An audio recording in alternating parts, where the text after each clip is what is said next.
tunapoyafurahia na kuona mnenaji kanena vema, basi tuwe watendaji wa neno. Haleluya!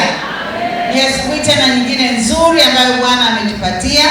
Yuko mtumishi wa Mungu ana afya njema, amejaa roho kwa ajili yako. Basi uwe tayari ili uweze kusikia kutoka kwa Bwana kupitia kinywa chake. Haleluya! Makofi kwa Bwana tunapomkaribisha.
Ile asubuhi njema ambayo tuna kikao chema na wewe, kikao kitukufu.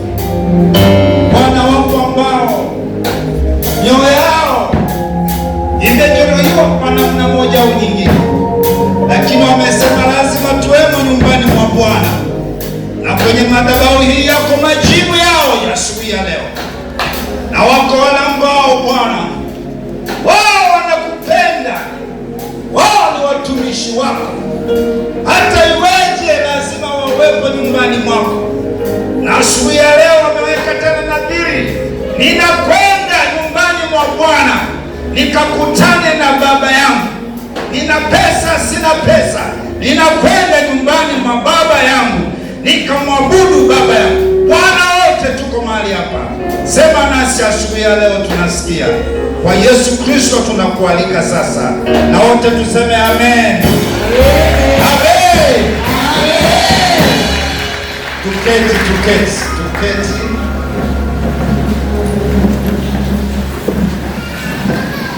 Kwa mara nyingine tena, mchungaji kiongozi na mwangalizi wa seksheni ya Mbezi, na kushukuru kwa kunialika. Nilikuja hapa zamani kidogo, sijui ilikuwa lini, baada jengo lilikuwa ndio linajengwa nafikiri, lakini tunaiona kazi ya Mungu inaenda vizuri. Mungu awabariki sana. Nirudie kama mama alivyosema, nikiwaona wapendwa wao tumetoka mbali. That's why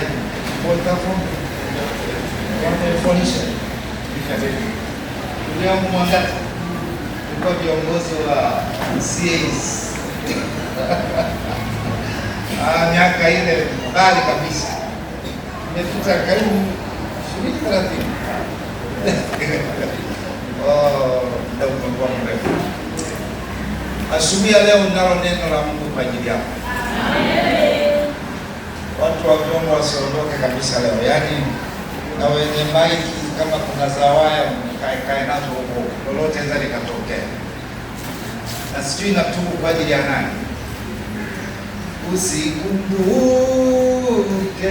uovu wangu mimi, rehema zako nazihitaji.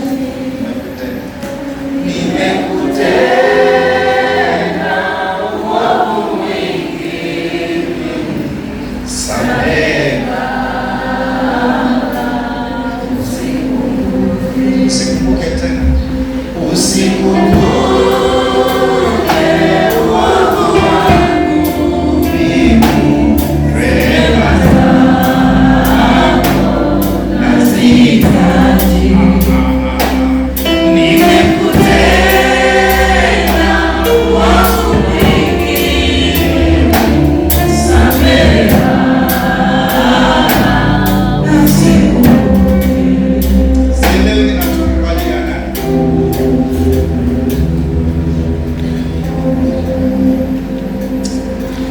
Kwenye neno la Mungu.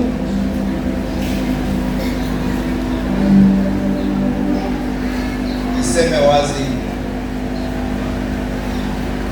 na muda mrefu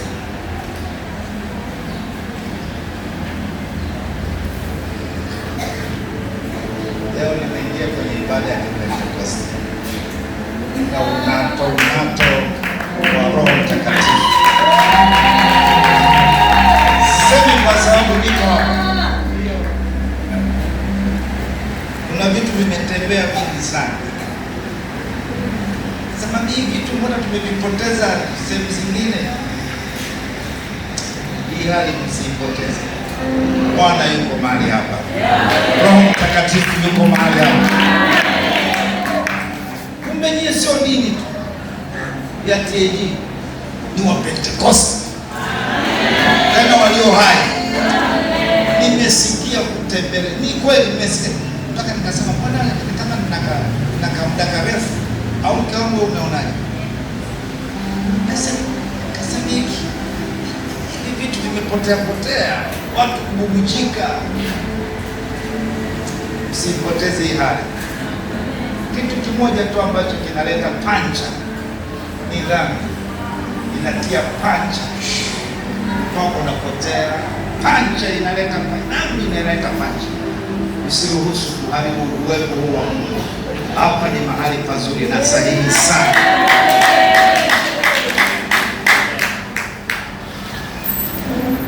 Nihangaika mpaka nikasema basi na ujumbe unabadilika kabisa. Mwanzo 38 mstari wa kwanza mpaka wa 30 kwa wale wanaoandika. Mwanzo 38. Lakini msomaji huwa ni nani hapa jamani? Shikamoo mwalimu. Mpeni maiki.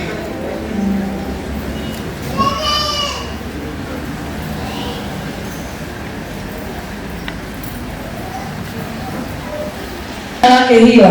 Yuda akaona huko binti wa mtu Mkanaani jina lake Shua, akamtoa akaingia kwake, naye akapata mimba. Hapo kwanza tuseme wote Shua.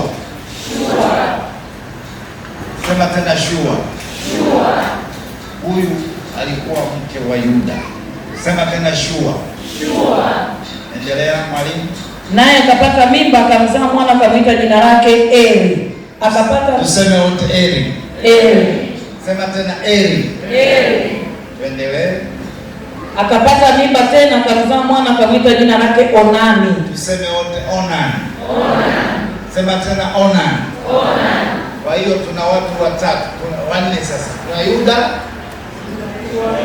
mke wake nani? Shua. Mtoto wao wa kwanza nani? Eri. Mtoto wao wa pili nani? Onani. Asante. Endelea mwalimu. Akaendelea kazaa tena mwana mwingine, akamwita jina lake Shela. Useme wote Shela. Naye Yuda alikuwa huko Kezibu alipomzaa. Yuda akamwoza mke Eli, mzaliwa wake wa kwanza, na jina lake huyo mke ni Tamari. Haya, tunapata watu watano sasa. Tumeanza na nani? Yuda. Nataka uelewe, ni muhimu sana. Tumeanza na nani? Yuda. Mke wake nani? Shua. Mtoto wa kwanza nani? Eri. Mtoto wa pili nani? Onani. Mtoto wa tatu nani? Shela. Akazaliwa Eri akamuoa binti moja anaitwa Tamari. Tuseme wote Tamari. Tunaanza. Hii ni familia hii. Baba anaitwa nani? Yuda. Mke wake nani? Shua. Mtoto wa kwanza nani? Mtoto wa pili nani? Mtoto wa tatu nani? Shela. Eri akaoa mke, akamwita mke wake aliitwa nani? Tamari. Endelea mwalimu. Naye Eri mzaliwa wa kwanza wa Yuda alikuwa mbaya machoni pa Bwana, na Bwana akamuua. Yuda akamwambia Onani, uingie kwa mke wa nduguyo ukamwoe, ukamuinulie nduguyo uzao. Onani alijua ya kwamba huo uzao hautakuwa wake, ikawa alipoingia kwa mke wa nduguye alimwaga mbegu chini, asimpe nduguye uzao. Jambo hili alilolifanya likawa baya machoni kwa Bwana, basi akamuua yeye pia. Yuda akamwambia Tamari mkwewe, ukae mjane nyumbani mwa baba yako hata Shela mwanangu atakapokuwa mtu mzima, maana alisema asipate kufa yeye kama nduguze. Basi Tamari akaenda akakaa nyumbani mwa babaye. Siku nyingi zikapita, akafa binti Shua mkewe Yuda.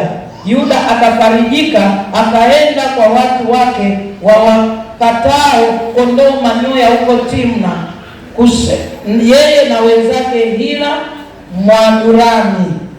Huyo Tamari akapewa habari kusema mkweo anakwenda Timna akate manyoya ya kondoo wake. Basi akavua nguo za ujane wake, akajivika utaji, akajifunika uso, akakaa mlangoni pa Enaimu, karibu na njia kuendea Timna, maana aliona ya kwamba Shela amekuwa mtu mzima, ijapokuwa kuozwa awe mkewe. Yuda alipomwona alidhania kuwa ni kahaba, maana amejifunika uso. Akamgeukia kando ya mji akasema, niruhusu niingie kwako, maana hakujua ya kuwa ni mkwewe. Akamuuliza, utanipa nini ukiingia kwangu? Akasema, nitakuletea mwanambuzi kutoka kundini. Naye akamuuliza, je, utanipa rehani hata utakapomleta? Akasema, nikupe rehani gani? Akamjibu, pete yako ya muhuri na kwamba yake na fimbo yake iliyo mkononi mwako. Basi akampa, akaingia kwake, naye akapata mimba, akaondoka. Na ili tupate picha kamili, hata tuisome habari yote hii. Watu wengi wanaogopa kuhubiri juu ya sura ya 38 ya kitabu cha Mwanzo. Sikiliza mahubiri yote kwenye TV. Watu huwa hawapendi kusoma hiyo sura ya 38. Ina vitu kama vya aibu aibu hivi. ina vitu vya usaliti fulani, ile aibu watu wanaona, na wengine wakifika hapo wanaruka tu. Ndugu yangu, mwambie jirani yako usichane sura 38. Maka watu wanatamani kuinyofoa isiwepo. Mwambie tena usinyofoe sura 38. Lakini nimekuja kutambua tena, ni kufundishwa na Roho Mtakatifu kwamba hiyo sura ni ya muhimu sana katika maisha yetu leo. Yaani ndani ya sura hii kuna mambo matatu makubwa. Mambo mangapi? Matatu. Jambo la kwanza, ndani ya sura hii, jambo la kwanza, kuna siri ya neema. Siri ya neema. Unapoandika sema pamoja na mimi, siri ya neema. Iko siri ya neema kwenye sura hii. Yaani kuna vitu vinaendelea, vinawekwa hivi, lakini bado neema ina siri zake. Kuna watu wana neema ya Mungu.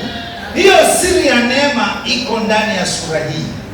Jambo la pili liko kwenye sura hii. Kama unaandika, kuna vita vya kusudi la Mungu. Vita vya kusudi la Mungu. Kwenye sura hii kunaonekana kuna mtu ana agano, kuna mtu ana kusudi la Mungu, lakini anapigwa vita hilo kusudi lisitimie. Na wengine mko hapa, unalo kusudi la Mungu, lakini unapigwa vita usilifikie kusudi. Kuna mambo unayapitia na kuzuilia usilifikie kusudi. Mambo haya nimeyaona yako ndani ya sura 38. Mwambie tena jirani yako usinyofoe sura 38 kwenye Biblia yako. Jambo la tatu ambalo nimeliona kwenye sura hii ni sauti ya Mungu kwa watu wafuatao. Sauti ya Mungu. Kuna sauti ya Mungu kwa watu wafuatao. Kuna sauti ya Mungu. Na kwanza nimesema kuna siri ya neema iko ndani ya sura hii. Jambo la pili, inaonekana vita juu ya kusudi la Mungu. Vita, unapigwa vita, lakini bado kuna siri ya neema. Na sasa la tatu, nimekuja kugundua iko sauti ya Mungu kwa watu wafuatao. Ni akina nani hao? Iko sauti ya Mungu kwa watu waliotengwa na watu waliofukuzwa. Sio kutengwa kwamba ulitengwa umefanya dhambi. Kuna mahali tu hata kwenye familia umetengwa, kazini umetengwa, chuoni umetengwa. Mnaweza kama mnaimba kwaya moja lakini umetengwa. Hawakuhitaji sana, si sehemu yao. Iko sauti ya Mungu kwa watu waliotengwa juu ya sura hii ya 38. Na sauti ya Mungu iko leo asubuhi. Pia iko sauti ya Mungu kwa watu waliodhulumiwa. Kuna watu wamedhulumiwa haja zao, haki zao, kusudi jema la Mungu juu wakadhulumiwa. Iko sauti ya Mungu leo kwa watu waliodhulumiwa. Sema amen. Iko sauti ya Mungu kwa watu waliosalitiwa. Yawezekana umesalitiwa, mmepanga vitu viende, lakini mbele ya safari umesalitiwa. Yawezekana na mchumba, yawezekana hata na shamba au plot umesalitiwa. Yawezekana na mfanyabiashara mwenzako. Leo iko sauti ya Mungu kwa watu waliosalitiwa. Pia iko sauti ya Mungu kwa watu waliosahaulika. Nitakueleza baadaye. Akina Tamari waliosahaulika. Mtoto amesahaulika, amewekwa pembeni, na wakamsahau, kama Yusufu akasahaulika. Alitupwa gerezani, watu walipoota ndoto akazitafsiri, lakini alipozitafsiri akawaambia, jamani, na mimi nikumbuke, hapakuwa na kosa lolote walifanya niwepo humu, lakini wakamsahau. Lakini sura 38 iko sauti ya Mungu kwa watu waliosahaulika. Sauti ya Mungu kwa watu iko sauti ya Mungu pia kwa watu walionyimwa haki, walioistahili haki, walioistahili. Iko sauti ya Mungu kwa mtu aliyenyimwa haki yake, haki iliyomstahili akanyimwa kabisa. Ni haki yako. Wengine wananyang'anywa hata max, ni mwanachuo akapewa mtu mwingine. Ni haki inayomstahili, lakini anapewa mtu mwingine. Kwenye sura 38 iko sauti ya Mungu kwa watu walionyang'anywa au nyimwa haki inayowastahili. Pia iko sauti ya Mungu kwa watu waliofunikwa na aibu wasioisababisha. Mtu aliyefunikwa na aibu wala hakuisababisha yeye, mefunikwa na aibu. Kuna jambo limetokea, aibu ikaletwa kwako, lakini hukuisababisha, imejitokea tu. It is not your fault, lakini tayari hiyo aibu imekuja kwako.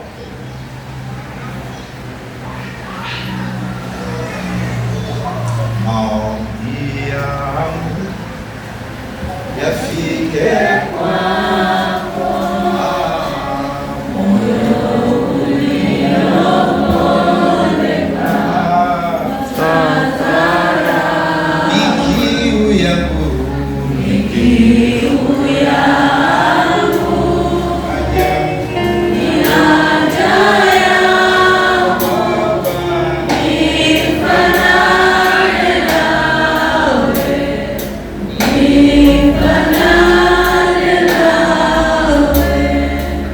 Iko pia sauti ya Mungu kwa watu ambao walio na maumivu na makovu ya kukataliwa.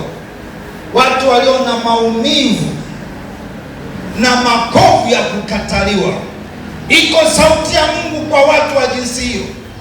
Yawezekana umevunjiwa uchumba, yawezekana umevunjiwa ndoa, yawezekana umefiwa na mme, umefiwa na mke. Kwenye sura 38 ambayo ni sauti ya Mungu leo, iko sauti kwa watu wenye maumivu na watu wenye makovu ya kukataliwa. Iko sauti. Najua umekataliwa, umejisikia vibaya. Leo iko sauti ya Mungu kwa watu wenye makovu hayo, wenye maumivu hayo ya kukataliwa. Haleluya, amen. Na pia iko sauti ya Mungu kwa watu walio na machozi ya siri. Yako machozi, huku nje umevaa suti, lakini unayo machozi. Kilio cha samaki, machozi ya samaki yanaenda na maji. Kwenye sura hii iko sauti ya Mungu kwa watu walio na machozi ya siri. Amina. Usiku unalia peke yako, ukiamka unajifuta machozi, unaendelea na watu hutaki kujifunua kwao, na unafanya vyema kutojifunua kwa watu, kwa sababu wakati mwingine hawasaidii. Kwenye sura hii iko sauti ya Mungu kwa watu walio na machozi ya siri.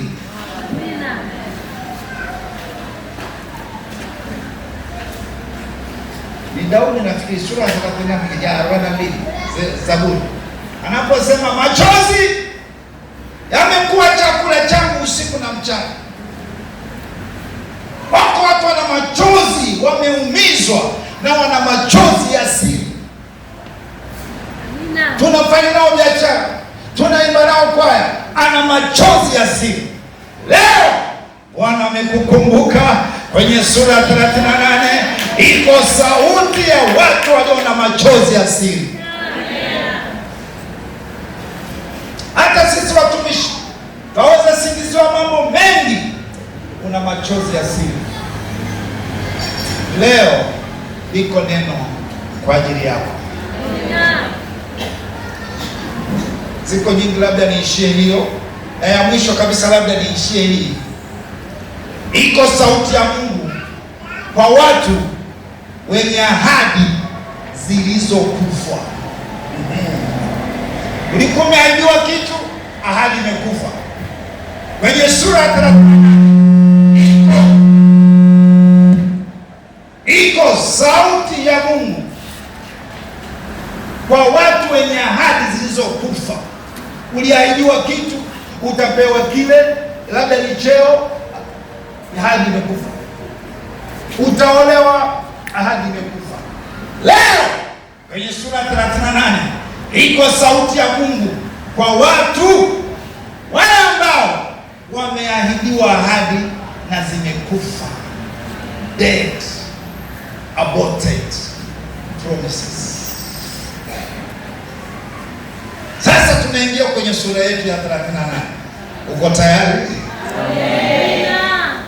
Sura ya 38 mstari wa kwanza naanza kwa kusema Yuda akashuka. Umeanzaje hapo mwalimu?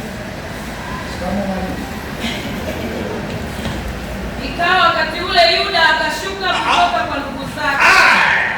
Ikawa wakati ule Yuda akashuka kutoka kwa ndugu zake. Yuda ni mtoto wa Yakobo, kati ya wale watoto wa kiume 12, japo kulikuwa na wakike mwingine, sio bali huwa hataji. Alipenda sema Yakobo alikuwa na watoto 12, lakini alikuwa Dina. Kwa hiyo hata tuchukulia hao wanaume, alikuwa na watoto wa kiume 12 waliozaliwa kwa Lea na Raheli. Ikupitisha kidogo tu, Lea, tusirudi kwa Labani kwamba alipatikanaje, alikuwa na macho makali au madhaifu, tuyaache. Tuje tu kwa Lea. Lea alipolewa, mtoto wake wa kwanza aliitwa Ruben. Tuseme wote Ruben. Kana kwamba haitoshi, akazaa mtoto wa pili anaitwa Simeon. Tuseme wote Simeon. Kana kwamba haitoshi, akazaa mtoto wa tatu, akamwita jina lake Lawi. Tuseme Lawi. Baadaye akazaa mtoto wa 4. Hawa wawili wa kwanza wana majina ya kitaalamu. Aliposema nimemzaa Ruben, Bwana ameona kwamba mimi sikupendwa. Naona watu anazaa watoto alafu anakuandikia kanga, anampa jina hilo la kujitetea. Bwana hata Simeon naye alipozaliwa, bila shaka sasa atarudi kwa Mungu, ameona teso langu. Yaani walikuwa na majina hayo, ila kwa Lawi ilikuwa tofauti. Na Yuda wa mwisho alikuwa Yuda kwa Lea kwa kipindi hicho. Huyo Yuda ndio nataka tumuongelee sasa. Yuda yeye akasema sasa taarabu acha ziondoke. Nimemsema Raheli kwa muda mrefu, kila nikizaa mtoto namwita jina, lakini ngalau Raheli aone. Na watu waliokuwa wameona mimi nina macho dhaifu, sikupendwa, lakini huyu Yuda nabadilisha. Sasa nitamsifu Mungu. Kwa hiyo maana ya Yuda akasema sasa nitamsifu Mungu. Huyu ndio Yuda tunamwongelea. Alikaa na ndugu zake 12, lakini katika mwendo wa maisha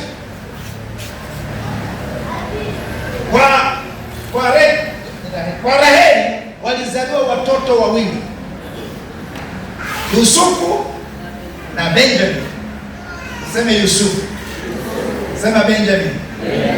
Hii inakusaidia kuelewa vitu vingi. Alikuwepo Yusufu na Benjamin. Yusufu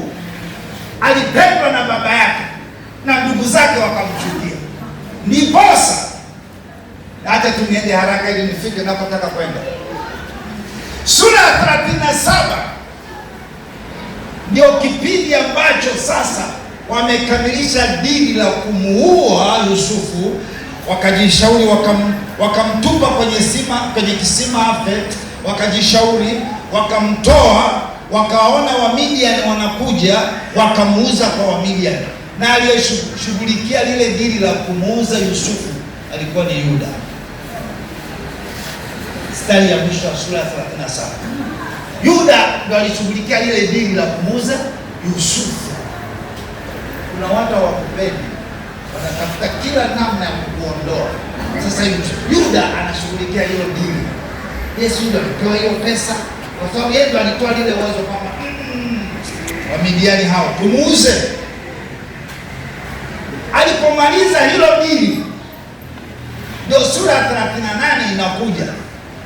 Ikawa baada ya hapo Yuda akashuka kutoka kwa ndugu zake, akaondoka kwa ndugu zake. Walipomuuza Yusufu, Yuda akatoka kwa ndugu zake, ndipo sasa akaenda kukutana na Mwadulami, Bwana Hira huyu anaitwa kama jina lilivyo, na huko akapata mke, akaoa bila mpango ule wa kimungu, akaolea huku amekamilisha dili la kuharibu jambo fulani, huduma fulani, na watu wako namna hiyo. Anaharibu hapa, anahamia kanisa lingine. Anapokamilisha dili baya huku, anahamia kwingine. Ndugu yangu, safari yako haitakuwa salama. Ndipo Yuda akashuka. Wenzako anapanda, wewe unashuka. Alishuka tu kutoka kwa ndugu zake, sio kushuka tu kwa maana ya safari. Alishuka hata kitabia, alishuka kimaadili, alishuka kiagano, akashuka akatengana na ndugu zake wale 10. Hata Yusufu si alishauzwa, kwa hiyo umebaki 10. Sema wale 10. Wale 10. Sema tena wale 10. Wale 10. Yaani wanatamani nikifika mbinguni, kati ya watu ambao nitataka nielezwe vizuri ni wale 10. Walikamilishaje lile dili la kumuuza ndugu yao na wakala ya dini? Walijitahidi kutofichua siri. Walisema ameliwa na mnyama mkali. Sema tena wale 10. Wale 10. Kila kanisa unaloenda kuna wale 10. Sema tena wale 10. Wale 10. Kila kwaya utakaoingia kuna wale 10. Sema wale 10. Wale 10. Wanafanya jambo wanaweza kuficha hata documents zako, wanaweza kukunyima hata usihubiri. Sema tena wale 10. Wanaweza wakata ofisini kwako, wanaficha kitu chako. Wamemuuza ndugu yao, wamemfanyia mambo mabaya, na kanzu yake wakaichukua, wakaichoka, wakapeleka kwa baba yao. Akaanza kulia, akasema nashuka na Heshimoni, tukuletee chakula baba, nashuka na Yusufu wangu, tukuletee labda pilau, nashuka na hakula chakula. Akasema nasikitika, nataka nishuke naye mpaka huko. Sasa Yuda alipokamilisha jambo la kumuuza Yusufu, ndio akashuka, akaachana na ndugu zake, akahamia huko chini, akaoa mke jina lake Shua. Alipomuoa Shua, hawakuwa na uzazi wa mpango, mimba ilishika haraka sana, akazaa mtoto akamwita Eli. Eli akawa mbaya machoni pa Bwana. Bwana akamuua. Hatujui alikuwa na uovu gani, alikuwa na dhambi gani Eli.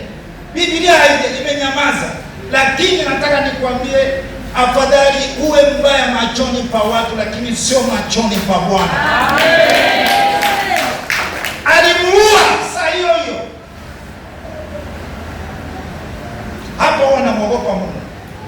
Na Hana naye wakati alipopata mtoto kati ya umbo aliotunga, akasema wewe Bwana waweza uishi.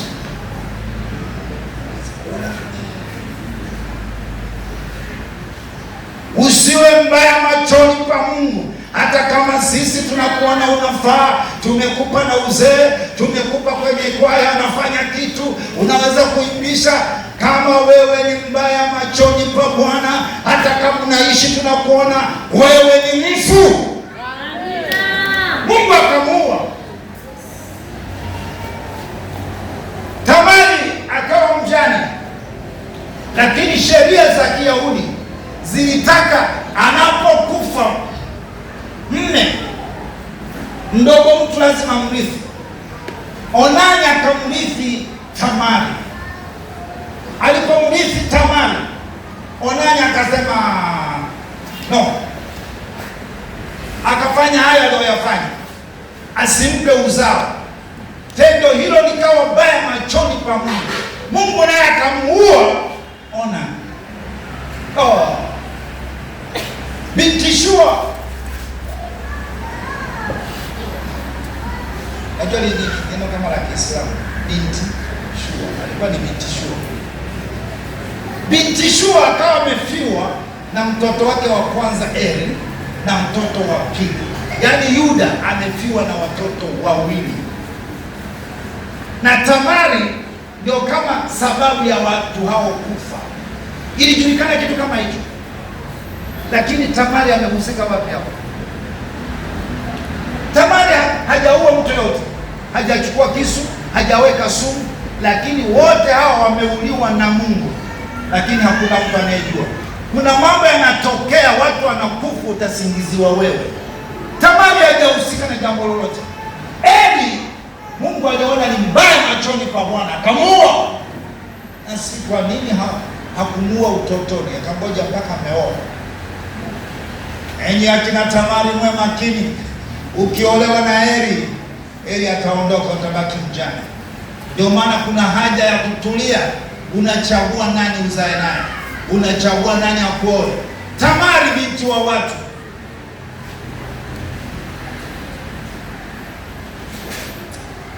mbele yake akafa Eli, mbele yake akafa Onani, akabaki mjane. Lakini sheria inaendelea kusema, na baba yake akamwambia, wewe usipate shida. Huyu sasa wa mwisho bado wanaendelea kukua, na mtayarisha vizuri. Sasa huyu atakuoa. Sema sawa. Wanafunzi wazuri hapa. Shea ndiye alikuwa anafuata amuoe Tamari, lakini mzee Yuda akasema kama trendi ndio hii, wa kwanza amekufa, wa pili amekufa, na huyu sasa anaondoka.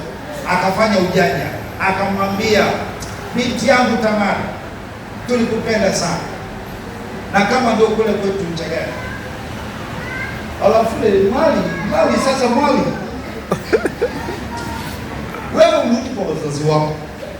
Na kwa Kichaga kwanza ni mbaya, mtu haruhusiwi kurudi kwa wazazi wake. Hata akifiwa na mama yake, ataenda tu kuhani hapo na nini, atarudi kulala. Na Israeli ndipo hivyo Wayahudi. Ukitoka umetoka mazima. Lakini akaambiwa rudi nyumbani kwa baba yako. Afadhali turudi, lakini ukakae hali ya ujana.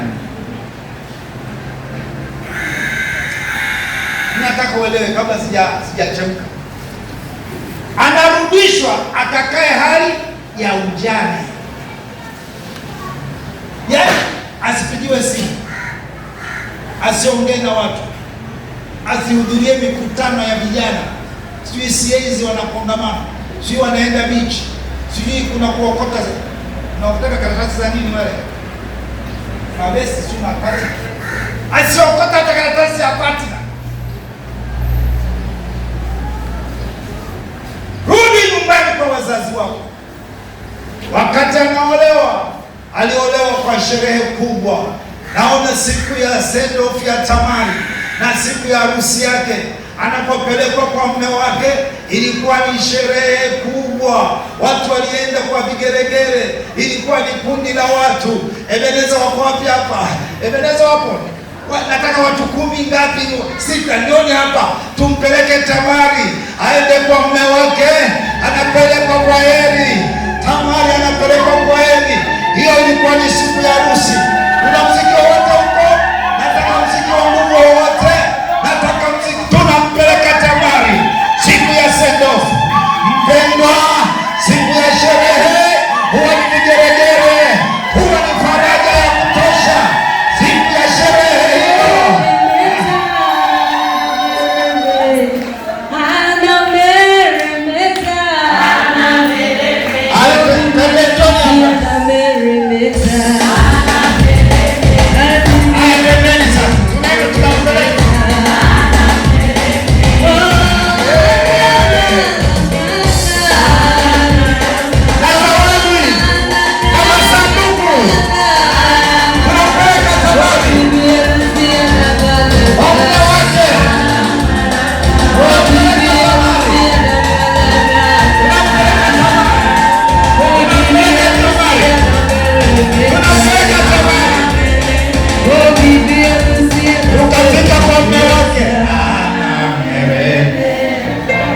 tumemfikisha Tamari kwa mume wake, tumemfikisha kwa shangwe na vigeregere na zawadi na masanduku na meza, wengine na mpaka na magodoro, anaendaga mpaka ana makabati ma wardrobe, ana mapochi ya mkononi, mengine vidogo vidogo, anafika kwa mume wake. Haya, asanteni, amefika kwa mume wake, amefika kwa mume wake. Ndio dhahama zikaanza. Mume wake akawa mbaya machoni pa Bwana, Mungu akamuua. Tamari huyo wa pili naye Onani naye akauawa, akaambiwa rudi kwa wazazi wako. Nimewaleta watu washangilie wakati tunampeleka Tamari. Siku anaambiwa rudi kwa wazazi wako, alikuwa peke yake. Peke yake anarudi nyumbani kwa wazazi wake peke yake, anageuka anaangalia nyuma peke yake. Kwenye Biblia kuna watu ambao waliondolewa mahali pao pa kwanza, mahali pa furaha yao. Yuko Jefta kwenye Waamuzi 11, naye alifukuzwa peke yake, akaondoka peke yake. Yeye anakimbilia huko kama baradhuli. Tamari naye anaondoka peke yake, anaambiwa nenda kwa wazazi wako. Anarudishwa, hakuna chochote, hakuata na cheki, hakurudishwa na mali, alirudi peke yake. Na anaambiwa unapofika huko ukae hali ya ujane. Leo nataka niongee na kina Tamari. Wakina Tamari tuko nao makanisani. Wakina Tamari ndio wale ambao ahadi zao zimekufa. Akina Tamari ni wale waliotengwa. Akina Tamari ni wale waliovikwa vazi la aibu, aibu wasioisababisha. Leo liko neno la Bwana kwa ajili yako. Yawezekana umevikwa aibu kwenye ukoo huko ulikoolewa. Yawezekana umevikwa aibu, umesingiziwa jambo baya kazini. Yawezekana umevikwa aibu, umesingiziwa jambo baya kwenye kwaya. Na leo sasa nataka nikwambie bado lingalipo tumaini. Nimekuja kusema na akina Tamari. Nimekuja kusema na akina Tamari. Usife moyo. Tamari anarudi kwa wazazi wake peke yake. Ni kipindi kigumu sana. Hakikuwa kipindi kizuri. Kama unaandika nakipendeka mimi nikifundisha kitu mtu anaweza akahubiri hata mwenyewe. Akina Tamari ni akina nani hao? Ni watu ambao waliahidiwa lakini hawakupewa, wakaachwa au wakaachwa njiani. Umeahidiwa lakini hukupewa. Tamari. Kuna akina Tamari. Ni watu waliotumiwa lakini hawakuthaminiwa. Tamari umetumiwa. Wawezekana hata umejenga kanisa lakini hukuthaminiwa. Yawezekana umefanya counseling, umewasaidia watu wengi lakini hukuthaminiwa. Yawezekana umeandika project ya mradi lakini hukuthaminiwa. Mradi unakuwa lakini wewe hujathaminiwa, uliandika. Hao ndio akina Tamari ambao Roho wa Bwana anasema nao leo. Akina Tamari ni wale ambao walinyang'anywa haki zao. Ilikuwa olewe na Shela, lakini hakuolewa na Shela. Akina Tamari ni watu waliodharauliwa. Akina Tamari ni watu walionyamazishwa. Akina Tamari ndio wale tumesema wamefunikwa na aibu wasioisababisha. Hao ndio akina Tamari. Na ujumbe wangu sasa huko hapa. Tamari, usijisikie vibaya, bado lingalipo tumaini. Amen. Tamari amefiwa. Amefiwa. Najaribu kuwaza mawazo aliyokuwa nayo. Jamii itanionaje? Ni Mungu kweli amewaua, lakini navyoona watu wanasema mimi ndio nimewaua. Ana laana gani huyu mwanamke? Sasa imekuwaje? Leo nimesema kama una aibu uliovishwa ambayo ukisababisha sura hii na siku ya leo na neno juu yako. Amen. Kama umesukuma mbali na neno juu yako. Amen. Kama una machozi ya siri watu wengine hawajui, unaumia, Roho wa Mungu leo anakuja kuganga majeraha. Amen. Sasa basi, Shela akawa mkubwa, Shela akakuwa kama kijana wangu unaitwa nani? Timotheo, Timo huyu, mtoto wa nani? Huyu Timo sasa. Shela amekuwa mkubwa kama Timo. Tamari huko kwa wazazi wake anangoja ataitwa. Kadi zitasambazwa kwamba kuna harusi mjini ya Shela na Tamari. Hakuna. Badala yake anasikia Shela au Timo wangu ameoa binti mwingine. Tamari ameachwa. Basta tunao watu makanisani. Tuna kina Tamari wengi. Sio wanawake na wanaume. Tunakutana na vitu. Unaahidiwa cheo, promotion, badala ya kuipewa na kabisa huko juu kupewa hiyo promotion, unanyang'ana. Upewi, anapewa mwingine labda ni junior kuliko wewe. Ndio maana mimi sura ya 38 nimepata mafunuo juu ya sura hii. Usiangalie tu zile aibu zilizotokea. Iko fundisho la ajabu sana. Na leo madamu ni kanisa la Kipentekoste, tuone umwagiko wa Roho Mtakatifu. Bwana akiwakumbatia watu akina Tamari. Bwana akiwafuta machozi akina Tamari. Bwana akiwavua lile vazi la aibu akina Tamari. Awavike vazi la sawa. Katika jina la Yesu nimekuja kutangaza, nimekuja kutabiri leo Roho wa Bwana anakuja kukutana na akina Tamari. Akina Tamari wa Galilaya, Bwana yuko kwa ajili yako. Usijisikie vibaya. Ni kweli ilikuwa uolewe na Shela, lakini umenyang'anywa. Hujapewa huyo Shela, ameoa mwanamke mwingine. Jamani, Tamari akawa na machozi yasiyokoma. Mme wa kwanza amekufa, mme wa pili amekufa, mme wa tatu amenyang'anywa, na ameambiwa kae hali ya ujane. Amekaa hali ya ujane, amejitunza kwa wazazi wake, lakini angalia, bado hajakumbukwa na huyo Shela hakuja kumuoa. Nataka nikwambie, futa machozi. Bwana leo ana jambo jipya kwa ajili yako.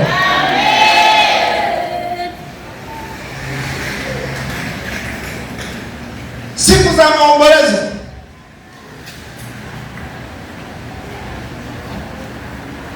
katika kuendelea, Yuda akafiwa na mke wake binti Shua. yaani mtoto wa shule, akafariki. Yuda naye akawa mgani, amefiwa na mtoto wa kwanza, amefiwa na mtoto wa pili na mke, na Shera ameozeshwa mwanamke mwingine, ana deni. Tamari hakupewa huyo mume. Sasa alipokufa binti Shua mke wa Yuda, akakaa hali ya masikitiko, hali ya msiba, mpaka baadaye msiba ulipoisha, si ndio Eda, si inatoka nini sijui, ilipoisha akasema sasa kuomboleza kumeisha, ngoja niende kwa wakata manyoya. Wakata manyoya enzi zile ilikuwa ni sehemu, ni kama za sherehe za biashara, matajiri wanakutanika huko, sherehe za ngoma, kina vinywaji na vyote vile huko. Akasema ngoja nikajiliwaze huko, akaenda kwa wakata manyoya. Tamari akasikia.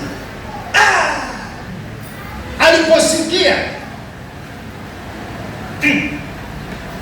hakukuwa na email, akakuwa na simu, sijui alisikiaje.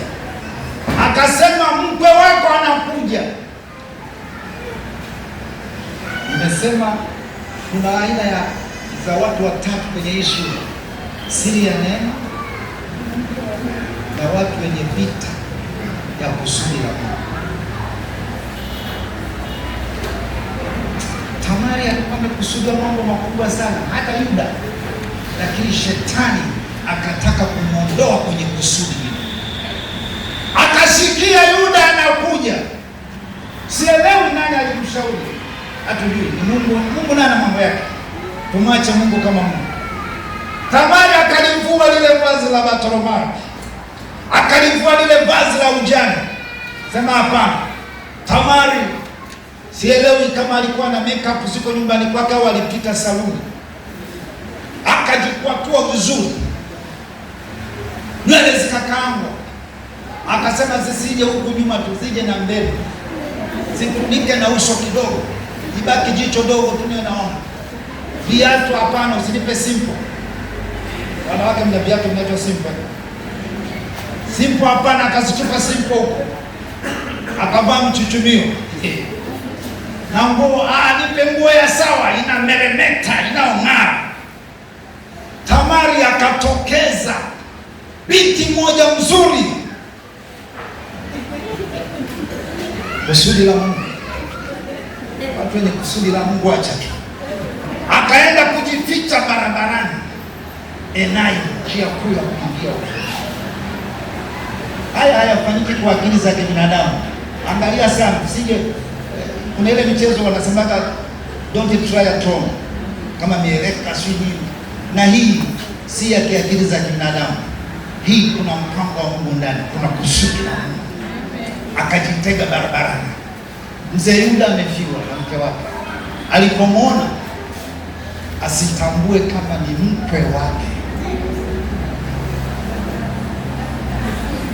Hata Bwana asifiwe. Oya, sawa, sema na kuhitaji. Tamari anauliza, utanipa nini? Utatoa rehani gani? Tamari anaongea maneno mazito sana. Akasema, nipe pete yako ya Mungu. Hiyo siku nyingine kwa kujalia. Hata kila kitu kina maana. Cha pili, alisema pete tu. Samson, tufanyeje ili nikuwe? Tuondoe nguvu zako. Sema pete. Sema sijamaliza. Sauti ya Tamari tena anainyonga, nafikiri anachanganya Kiingereza. Kingine, sema kuna kingine nataka. Nini? Fimbo. Kumbuka fimbo iliwahi kugawa bahari ya Shamu. Fimbo inapokuwa mkononi. Tulikuwa nakuambia zamani tunaimba Yesu, tembelea, Yesu ni fimbo, tembelea, Yesu ni fimbo, tembelea, Yesu ni fimbo,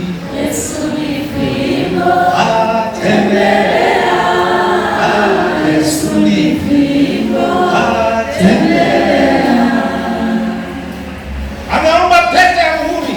Hiyo ni mamlaka, identity, na inajulikana hii ni ya fulani. Pete hata zinazotengenezwa na siku hizi kwa mashina zinaandikwa jina. Zile kwa pia ni identity, ni inakuonyesha. Sema sijamaliza. Pete akaomba na fimbo. Ya tatu akasema na kamba ulionayo mkononi mwako. Anagawa mpaka urithi. Akabaki navyo. Sema okay. Kusudi la Mungu. Akaingia kwake. Tamari akashika mimba, ujauzito. Sasa namaliza. Mwambie jirani yako sasa ndo anahubiri. Akashika ujauzito. Habari zikaenea. Huyu uliyempeleka huko akae hali ya ujane ni mjamzito, tena mimba ya haramu.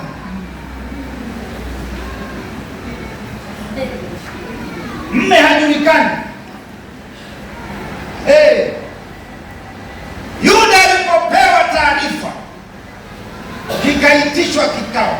Nakumbuka mimba za haramu zote adhabu yake ilikuwa ni kifo. Ikatangazwa siku ya kifo, ikatangazwa siku ya kuondolewa duniani, aidha kwa kumheni au kwa kumpiga kwa mawe mpaka. Yuda aliposikia Tamari ana mimba, amefanya uzinifu na ana mimba haramu, hii ni jambo la haramu katika ukoo wetu, ndipo mstari wa 24 anasema mtoeni ateketezwe. Mstari wa 24 dada mwalimu, hayo yote mwenye microphone. Mstari wa 24 Mwanzo 38. Ikawa baada ya miezi mitatu, Yuda akapewa habari kwamba mke wa mwanawake Tamari amefanya uzinifu, naye ana mimba ya haramu. Yuda akasema, mtoeni ateketezwe. Hukumu imeshapita, mtoeni. Sauti yako inatafuta uchongozi. Mtoeni ateketezwe. Kwani amuongei? Kwenye kuongea kuna namna fulani ambapo neno la unabii linafika. Amina. Mtoeni ateketezwe. Na kama ulikuwa unaandika kichwa cha ujumbe ni basi cha kufa. Hicho ndio kichwa cha ujumbe. Nilitolewa. Kichwa cha ujumbe nilitolewa niteketezwe, lakini dash. Hicho ndio kichwa cha ujumbe. Nilitolewa niteketezwe, lakini weka tu dash. Nilitolewa niteketezwe, lakini. Nimesema kichwa cha ujumbe, tuseme wote kwa pamoja. Nilitolewa niteketezwe, lakini. Hata usipoziweka hizo dash. Nilitolewa, sasa namaliza. Nilitolewa niteketezwe, nilitolewa niangamie. Siku ya hukumu ikapangwa, na siku hiyo ilikuwa ni siku ngumu sana. Tamari anaungama dhambi zake zote, maana ni siku yake ya mwisho. Usikumbuke uovu wako,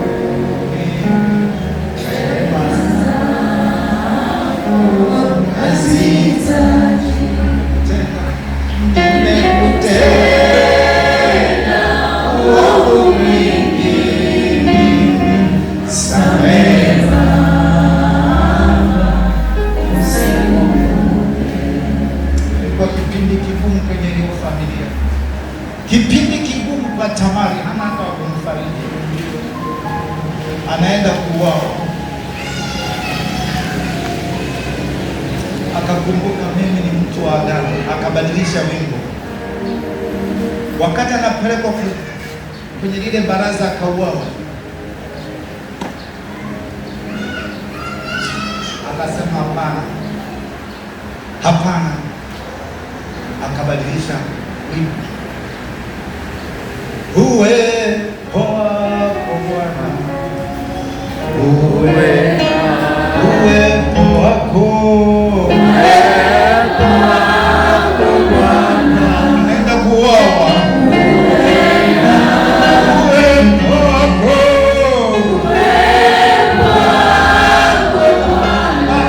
napumua kwa mara ya mwisho. Uwepo wako akina Tamari, imba ewe Tamari. Uwepo wako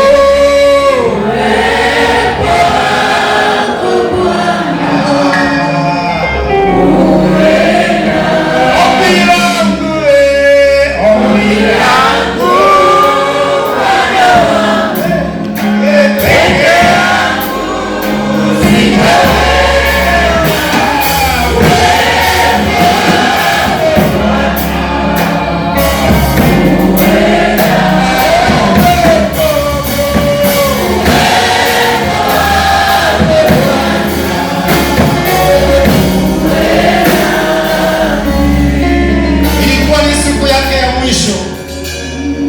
Ikiwa watu wamechoka, anajua ni siku yangu ya kuondoka duniani. Kama ambavyo wewe umekata tamaa, najua unayopitia. Roho wa Bwana leo yupo. Hautaingia kwenye hicho kitanzi, kwenye hilo baraza ukiwa peke yako. Omba uwepo wa Bwana, na leo tunataka Bwana atembee. Yawezekana umekataliwa, yawezekana umenyimwa haki yako, yawezekana una machozi ya siri, yawezekana umefunikwa aibu, yawezekana ulipewa ahadi ambayo haijatimia mpaka leo. Ilikuwa upandishwe cheo, hujapandishwa. Ilikuwa uolewe, watu wamefanya figisu, hujaolewa wala hujaoa, wamekufanya jambo baya. Ilikuwa upate ile tenda, wamefanya jambo baya, umeikosa hiyo tenda. Leo iko kama ni nafasi yako, ni nafasi yako kama ya mwisho. Tamari amechoka, Tamari amechoka, Tamari amechoka. Ombi langu ombi langu Baba, naenda kuoa.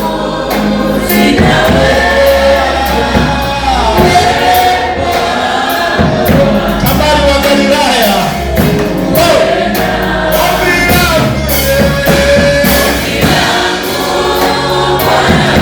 my God,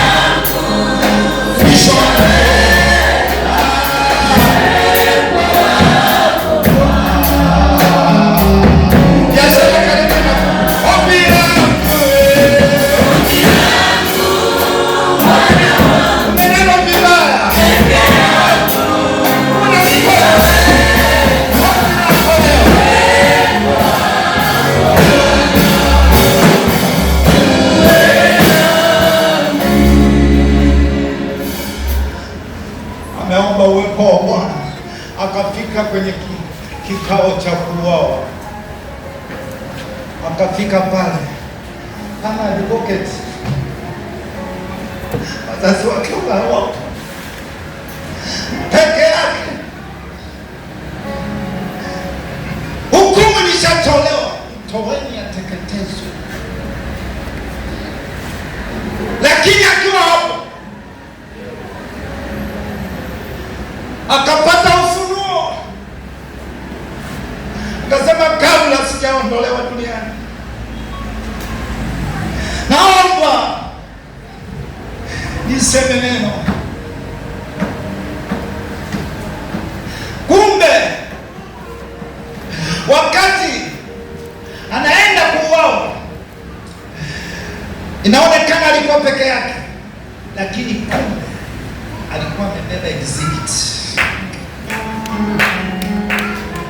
Amebeba pete ya muhuri, amebeba fimbo, amebeba na kamba, amejificha. na amerudia kwenye mavazi yake ya ujana. Haya ya leo ndio ya kumaliza kabisa. Nafikiri ni meusi, amevificha. Usipoteze exhibit. Hata kama tumeokoka, unanunua shamba, tunza receipt, tunza mikataba. Umeolewa kwenu, umewapa vitu, kuna vituko vinafanyika, uwe na exhibit. Umefanya mtihani, umemalizika, tunza exhibit. Mambo ya charai wewe yanageuka, tunza receipt. Anaenda kwenye kikao cha mwisho, kumbe ana exhibit. Sio kama zificha wapi. Akasema naomba niongee. Yanaongea kwa sauti ya unyonge. Toka ametangazwa, yawezekana hata kula alikuwa hali. Naomba niseme. Kusema tena wewe ni kitu. Asema naomba vitu hivi vitambuliwe ni vya nani, na mwenye vitu hivi ndiye aliyenipa ujauzito. Baraza liko pale, majaji manani, na wale watu wa mbele mbele kina Petro wako tayari kufuta upanga.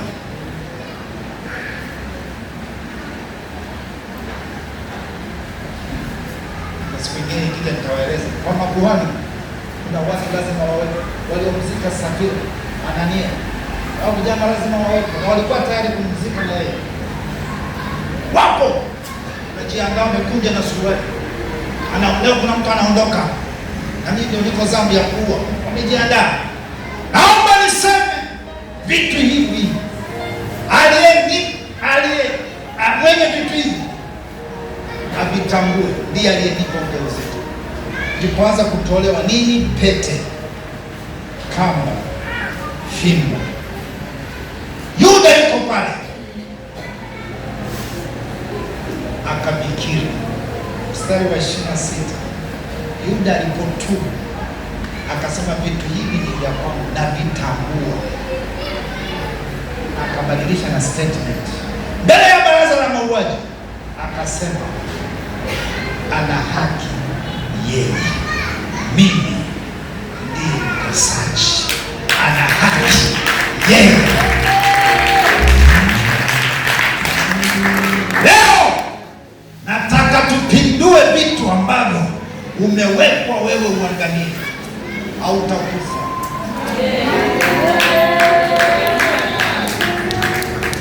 Hilo jaribu natolewa leo. Yuda akafikiri hivi vitu navijua, ana haki yeye. Ndio maana nimekwambia nilitolewa nife, lakini sitakufa. Yeremia 29:11, na yajua mawazo leo kuwapa tumaini siku za mwisho. Kumbe haijawa mwisho, hautakufa. Hilo jaribu litakumaliza. Nataka nitangaze neno la kinabii, akina Tamari, hamtakufa na machozi yenu. Kuna jambo jipya linafanyika, kuna jambo jipya, bado linalipo tumaini. Umefukuzwa kazi, usife moyo, Bwana yuko pamoja nawe. Kuna jambo jipya linafanyika, hata kama maadui zako utaona wakiangamia, lakini Bwana atakukumbatia na mbawa zake. Utakutana na maadui zako, watashangaa, maana umezidi kwa mrembo, umezidi kunenepa, unatembea, umelala mtoni, uko sawa. Sijamalishika, nilitolewa niteketezwe, lakini sikuteketezwa. Najua mateso ya mwenye haki ni mengi. Zaburi ya 34:18-17-19. Mateso ni mengi, lakini Bwana huwaponya nao yote. Umefiwa na watoto, umefiwa na mume, nataka niseme nawe, Bwana ana jambo na wewe, na nataka niombe na watu hao. Ninapoendelea kuhubiri, ninatangaza kufunguliwa kwa watu waliofiwa, kwa watu waliopoteza wenzi wao, watoto wao, watu waliopoteza biashara, watu waliopoteza kazi, watu waliopoteza wachumba. Leo ninatangaza katika jina la Bwana, it is not over. not over. It is not over. Bado sio mwisho. Lipo tumaini.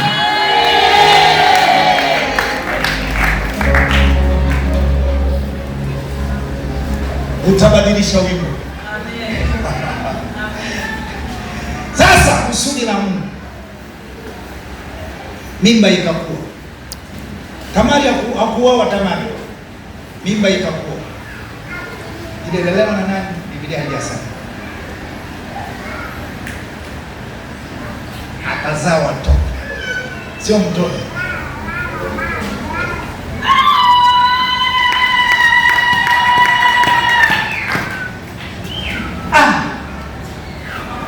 Akatangulia wa kwanza, alitoa mkono. Mimi sitoi mkono, natoa kichwa. Wewe unatoa mkono?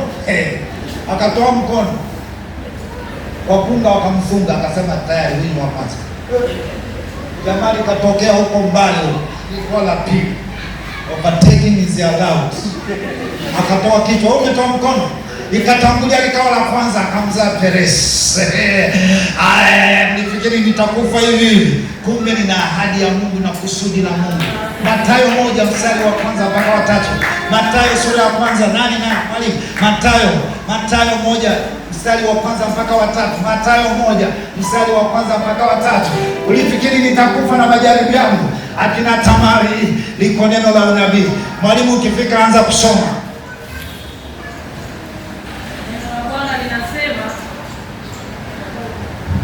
Moja. Neno la Bwana linasema, kitabu cha ukoo wa Yesu Kristo mwana wa Daudi mwana wa Abrahamu. Abrahamu alimzaa Isaka, Isaka akamzaa Yakobo, Yakobo akamzaa Yuda na nduguze. Yuda akamzaa Peresi na Zera kwa Tamari. Peresi akamzaa hapo tu. Wewe jina lako liko kwenye Biblia?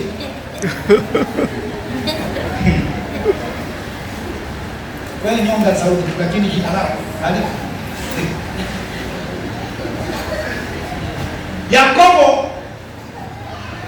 Yakobo akamzaa Yuda.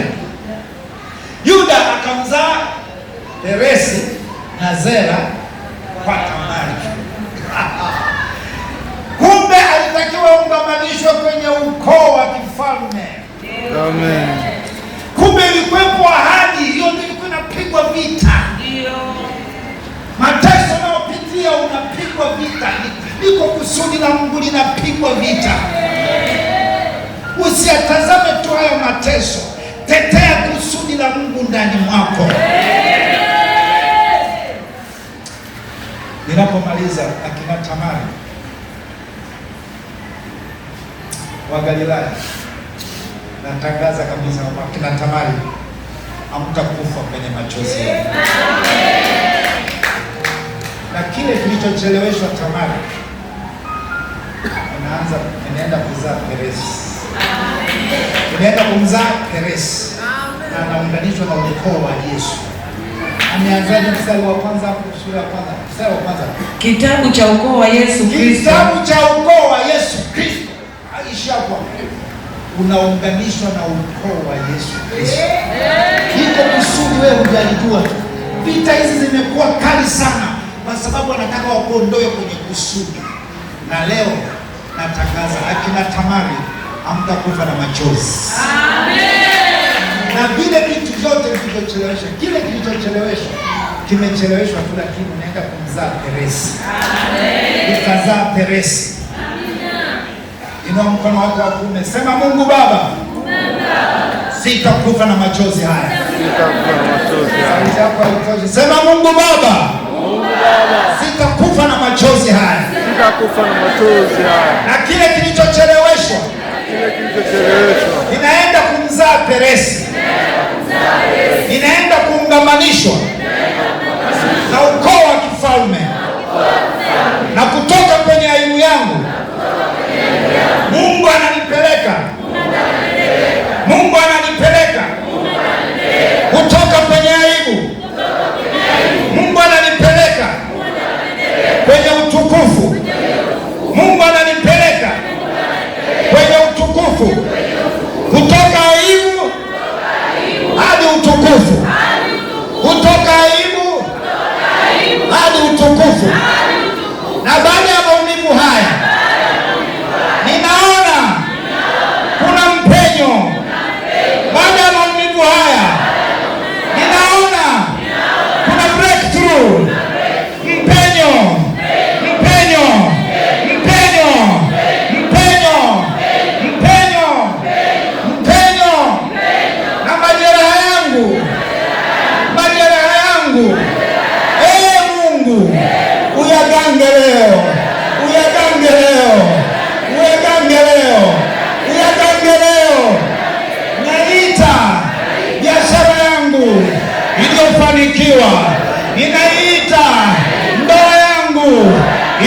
umefanikiwa katika jina la Yesu.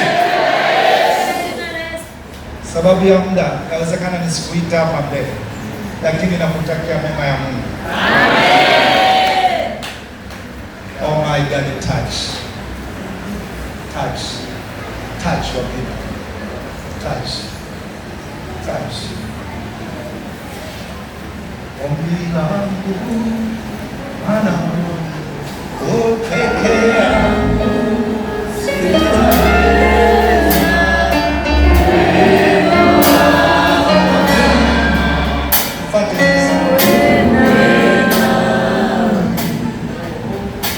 ombi langu Bwana wangu, peke yangu sitaweza, uwepo wako Bwana.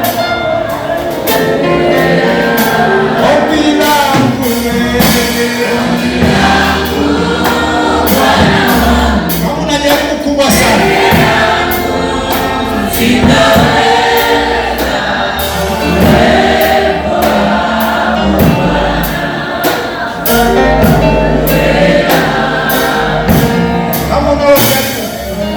gusa madhabahu, alafu ondoka. Gusa madhabahu, rudi kwenye kiti